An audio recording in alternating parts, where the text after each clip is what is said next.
Yes, so good day to all. This is Carl Calica.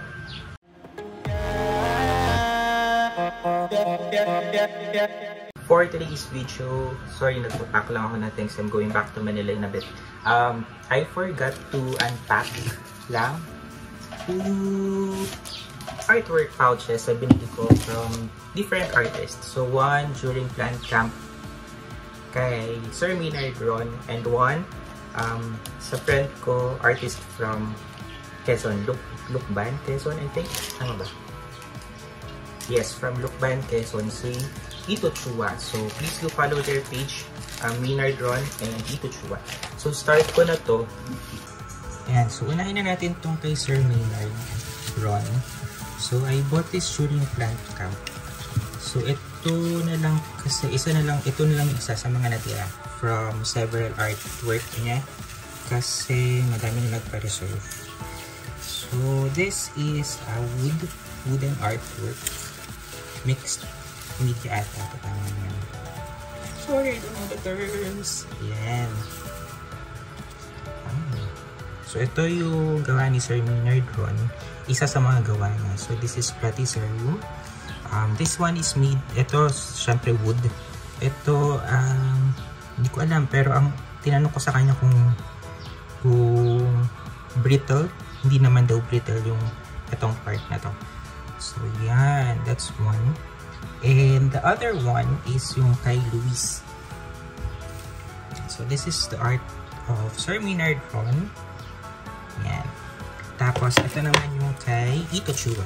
Kay Luis. Wait lang, I'll just get scissors.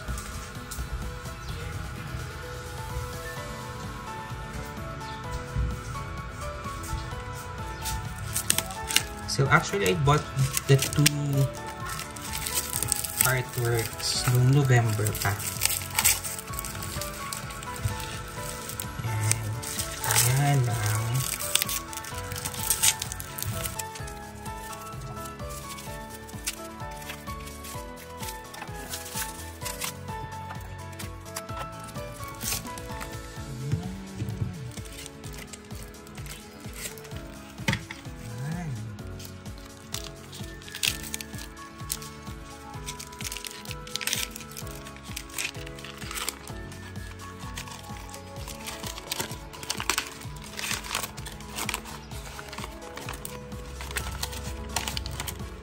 Art of Ito Chua.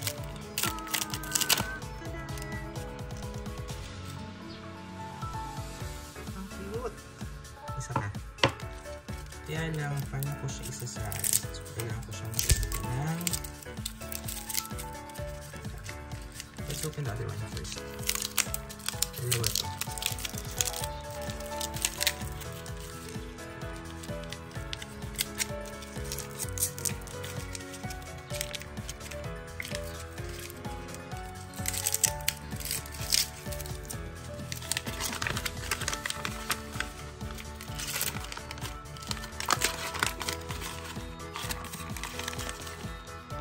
Ito Chua.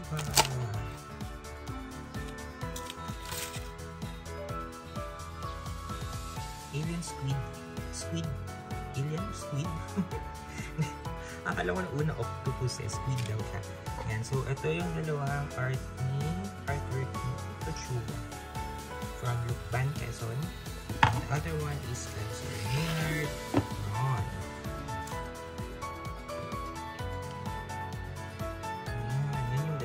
I'll add them at 3 artworks. Nabili natin last week. Tapos I'll add them dito sa wall.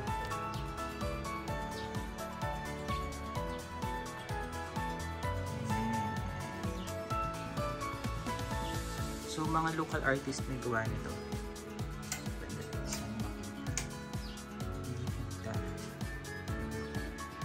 So, ito is local artist from Bicol. Ito din. Tsaka yun. So, yung frog, tsaka ito, isa lang yung may gawa. Yan. May gawa niyan sa likod nila. I see Sir Dondon Mendenilla. Manuel Dondon Mendenilla. So for those na gustong check artwork ni Sir, you can try to contact him or get in touch with Carlo. Kasi si Carlo yung usually may mga copies na. Tapos ito, and I forgot the name of the artist. Pero usually namin siyang kasama pag may mga events and shows kami dito sa Nana. So this is the mayon. Ayan, mas kita. Ayan. So, isasabit ko siya dito din. Tatlo. So, papalagyan ko lang siya nung para maisabit ko siya. Tapos, I'll ask pa one artist pa, one friend artist to make na parang mid-size naman. So, mid-size nito, dalawa. Ayan. Diba? So, eto siya. Thank you and have a nice day!